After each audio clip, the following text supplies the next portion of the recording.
কলকাতা। স্থানীয় সংবাদ পড়ছি নমামি বসু রুদ্র। প্রথমে বিশেষ বিশেষ খবর।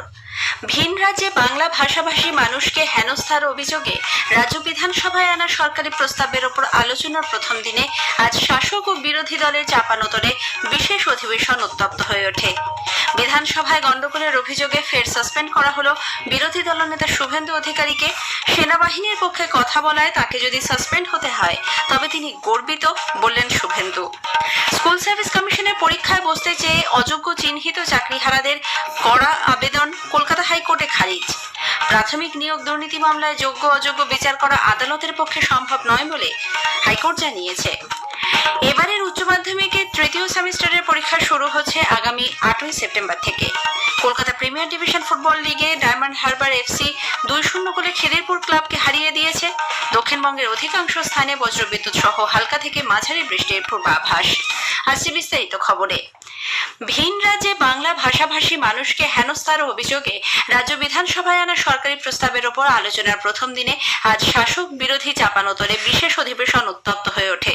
বিজেপি শাসিত একাধিক রাজ্যে বাঙালি হেনস্থার পেছনে রাজনৈতিক অভিসন্ধি আছে বলে পরিষদীয় মন্ত্রী শোভনদেব চট্টোপাধ্যায় অভিযোগ করেন।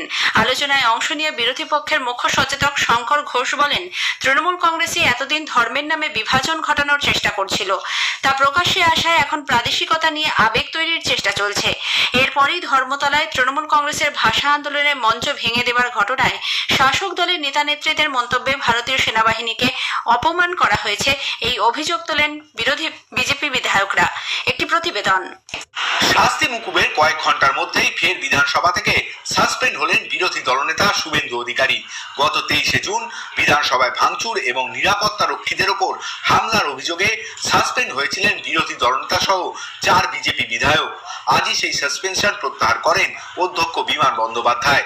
তার কিছুক্ষণ পরেই ভিন রাজ্যে বাংলা ভাষীদের উপর হামলার ঘটনা নিয়ে আলোচনার সময় সরকার পক্ষের সঙ্গে বাদানুবাদে জড়িয়ে পড়েন বিরোধী দলনেতা। শিক্ষামন্ত্রীর বক্তব্যে সেনাবাহিনীকে অপমান করা হয়েছে এই অভিযোগ তুলে অধিবেশন কক্ষে তার নেতৃত্বে স্লোগান শাউটিং শুরু হয়। অধ্যক্ষ বারবার সতর্ক করলেও বিরোধী বিধায়করা নিরস্ত্র হননি। এরপরেই তাকে ফের সাসপেন্ড করেন অধ্যক্ষ। অভিরূপ ভট্টাচার্য, আকাশবাণী সংবাদ, কলকাতা। এদিকে বিরোধী দলনেতা শুভেন্দু অধিকারীকে সাসপেন্ড করার পরই বিজেপি বিধায়করা সভা থেকে ওয়াকআউট করে বিধানসভার বাইরে এসে বিক্ষোভ দেখান। শ্রী অধিকারীর অভিযোগ, শিক্ষামন্ত্রী ভারতীয় সেনাকে বাংলাদেশের সেনাবাহিনীর সঙ্গে তুলনা করেছেন, তবে সেনাবাহিনীর পক্ষে কথা বলায় তাকে যদি সাসপেন্ড হতে হয় তবে তিনি গর্বিত। সম্পর্কে ওনার বক্তব্য বিবরণী থেকে বাদ দেওয়ার দাবি করেছি। আমি প্রাউড আজকে ভারতীয় সেনার হয়ে বলার জন্য ভারতীয় সেনাকে অপমান এবং রাজনীতিকরণের বিরুদ্ধে আওয়াজ তোলার জন্য বিরোধী দলনেতাকে সাসপেন্ড করা হয়েছে। আমি গর্বিত ভারতীয়, আমি আমার সেনার জন্য গর্ব অনুভব করি। বিধানসভায় গোলমাল ও ভাঙচুরে অভিযুক্ত 4 বিজেপি বিধায়ক তদন্তে দোষী সাব্যস্ত হয়েছেন, তবে তাদের বিরুদ্ধে কোনো কঠোর শাস্তিমূলক ব্যবস্থা নেওয়া হচ্ছে না বলে অধ্যক্ষ বিমান বন্দ্যোপাধ্যায় জানিয়েছেন। গত 23শে জুন বিধানসভার অধিবেশন চলাকালীন শঙ্কর ঘোষ, মনোজ ওরাও, দীপক বর্মন এবং অগ্নিমিত্রা পালের বিরুদ্ধে ভাঙচুর ও কর্মীদের নিগ্রহের অভিযোগ ওঠে। ভবিষ্যতে তাদের সংযুক্ত থাকার বার্তা দেওয়া হয়েছে। ট্রাফিক আইন লঙ্ঘনের অভিযোগে সেনাবাহিনীর একটি ট্রাককে কলকাতা পুলিশ আটকে রাখায় বিতর্কের সৃষ্টি হয়েছে। মহাকারণের সামনে ট্রাকটি হঠাৎ ডান দিকে বাঁকতে যায়, এর ফলে সেটির পিছনে কলকাতা পুলিশের নগরপালের গাড়ি ছিল এবং সেটি বিপদে পড়তে পারত বলে পুলিশ জানিয়েছে। পরে হেয়ার স্ট্রিট থানায় ওই ট্রাকটিকে নিয়ে আসা হয়। ফোর্ট উইলিয়াম থেকে সেনাবাহিনীর 2 আধিকারিক সেখানে পৌঁছন, কিছুক্ষণ কথা বলে বেরিয়েও যান তারা। এদিকে সেনাবাহিনীর পক্ষ থেকে জানানো হয়েছে ট্রাফিক সিগন্যাল খোলা থাকার জন্যই গাড়িটি ডান দিকে বাঁক নিয়েছিল। সেনাবাহিনীর বিরুদ্ধে আপত্তিকর মন্তব্যের অভিযোগ তুলে আজ বিভিন্ন জেলায় বিজেপি নেতাকর্মীরা প্রতিবাদ বিক্ষোভে সামিল হন। পুরুলিয়ার ট্যাক্সি স্ট্যান্ড মোড়ে এক জমায়েত থেকে এই মন্তব্যের তীব্র সমালোচনা করা হয়। অন্যদিকে ধর্মতলায় তৃণমূলের মঞ্চে ভারতীয় সেনার তরফ থেকে খুলে দেওয়ায় কোচবিহার শহরে মিছিল বের করে তৃণমূল কংগ্রেস। 2016 সালে স্কুল সার্ভিস কমিশনের পরীক্ষায় বসতে চেয়ে অযোগ্যদের আবেদন কলকাতা হাইকোর্ট খারিজ করে দিয়েছে। বিচারপতি সৌগত ভট্টাচার্য জানিয়েছেন, সুপ্রিম কোর্টের নির্দেশে স্কুল সার্ভিস কমিশন 1806 জন অযোগ্যের তালিকা প্রকাশ করেছে।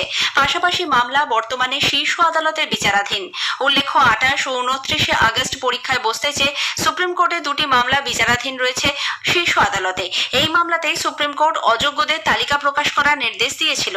এই পরিস্থিতিতে হাইকোর্ট স্কুল সার্ভিস কমিশন যে তালিকা প্রকাশ করেছে তাতে হস্তক্ষেপ করা যথাযথ হবে না বলে মনে করেছে। সেজন্যই অযোগ্য প্রার্থীদের পরীক্ষায় বসতে চেয়ে আবেদন খারিজ করা হলো বলে আদালত জানিয়ে দিয়েছে। প্রাথমিক নিয়োগ দুর্নীতি মামলায় যোগ্য অযোগ্য বিচার করা আদালতের পক্ষে সম্ভব নয় বলে কলকাতা হাইকোর্ট জানিয়েছে। প্রাক্তন বিচারপতি অভিজিৎ গঙ্গোপাধ্যায়ের 32,000-এর বেশি চাকরি বাতিলের নির্দেশকে চ্যালেঞ্জ করে ডিভিশন বেঞ্চে দায়ের হওয়া মামলার শুনানিতে দুই বিচারপতি তপব্রত চক্রবর্তী এবং ঋতব্রত কুমার মিত্রের বেঞ্চ জানিয়েছেন, আদালত যোগ্য অযোগ্যের পৃথকীকরণ করতে পারে না। কিভাবে তা সম্ভব তা নিয়েও প্রশ্ন তুলেছে ডিভিশন বেঞ্চ। আগামী 11 সেপ্টেম্বর এই মামলার পরবর্তী শুনানি। ওই দিন মামলাকারীদের পক্ষের আইনজীবীকে তাদের বক্তব্য জানাতে নির্দেশ দেওয়া হয়েছে। স্থানীয় সংবাদ শুনছেন আকাশবাণী কলকাতা কেন্দ্র থেকে। এবারের উচ্চ মাধ্যমিকের তৃতীয় সেমিস্টারের পরীক্ষা শুরু হচ্ছে আগামী 8 সেপ্টেম্বর থেকে। এবছর পরীক্ষার্থীর সংখ্যা 6,60,000-এর বেশি। এবছর ছাত্রদের থেকে ছাত্রীদের সংখ্যা প্রায় 79,582 জন অধিক। পরীক্ষার্থীদের মধ্যে ছাত্রের হার 43.97%, ছাত্রীদের হার 56.503%। পরীক্ষার ব্যবস্থাপনা নিয়ে আজ এক সাংবাদিক বৈঠকে উচ্চ মাধ্যমিক শিক্ষা সংসদের সভাপতি চিরঞ্জীব ভট্টাচার্য জানান, সেমিস্টার পদ্ধতি বাস্তবায়নের মাধ্যমে স্কুল শিক্ষার ক্ষেত্রে এক ঐতিহাসিক পদক্ষেপ নেওয়া হয়েছে। সংসদের পক্ষ থেকে যাবতীয় প্রস্তুতি সম্পন্ন। কেন্দ্রীয় সরকার রাজ্যে রাষ্ট্রীয় উচ্চতর শিক্ষা অভিযান বা রুষা প্রকল্পের কাজ দ্রুত শেষ করার নির্দেশ দিয়েছে। কেন্দ্রীয় শিক্ষা প্রতিমন্ত্রী সুকান্ত মজুমদার রাজ্যের শিক্ষামন্ত্রী ব্রাত্য বসুকে চিঠি দিয়ে বলেন, 2013 সাল থেকে অনুমোদিত 205টির মধ্যে মাত্র কয়েকটি প্রকল্পের কাজ সম্পূর্ণ হয়েছে। ইতিমধ্যেই কেন্দ্র এই প্রকল্পের জন্য 383,69,00,000 টাকা দিয়েছে। তা সত্ত্বেও কাজের অগ্রগতি বিশেষ হয়নি। রাজ্য সরকারকে দ্রুত পদক্ষেপ নিয়ে বাকি প্রকল্পগুলি সম্পূর্ণ করার জন্য কেন্দ্রের পক্ষ থেকে শ্রী মজুমদার আবেদন জানিয়েছেন। দক্ষিণ চব্বিশ পরগনার বারুইপুরে মল্লিকপুর আবদাস সকুর হাই স্কুলের প্রধান শিক্ষক অঞ্জন দাসকে আর্থিক তছরূপের দায়ে West Bengal board of secondary education disciplinary committee suspend করেছে। তার বিরুদ্ধে দীর্ঘদিন ধরে অডিট না করানো, ম্যানেজিং কমিটির অনুমতি ছাড়াই তহবিলের অর্থ ব্যবহারের অভিযোগ উঠেছে।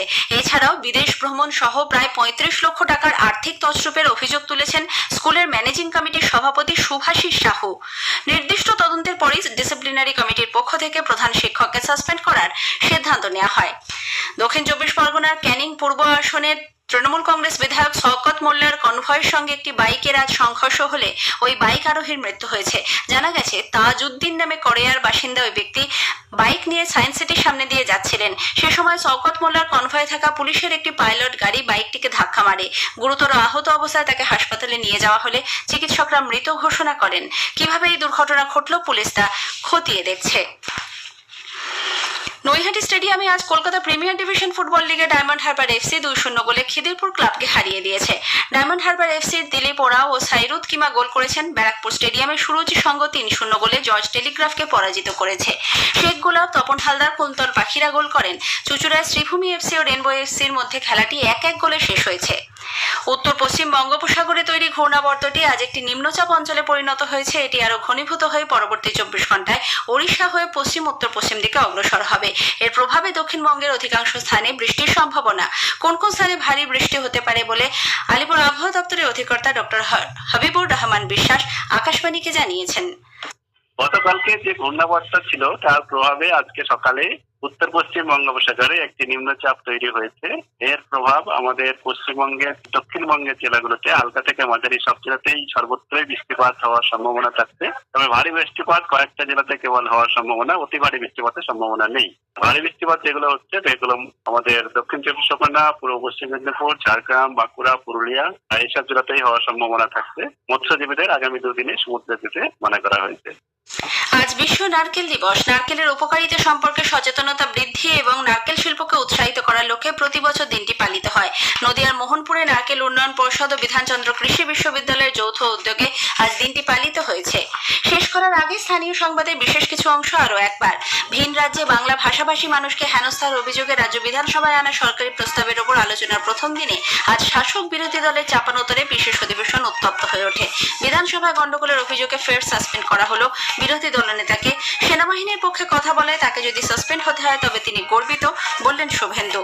এবারের উচ্চ মাধ্যমিকের তৃতীয় সেমিস্টারের পরীক্ষা শুরু হচ্ছে আগামী 8ই সেপ্টেম্বর থেকে। স্থানীয় সংবাদ শেষ হলো, এরপর খেলার খবর 8টা বেজে 10 মিনিটে।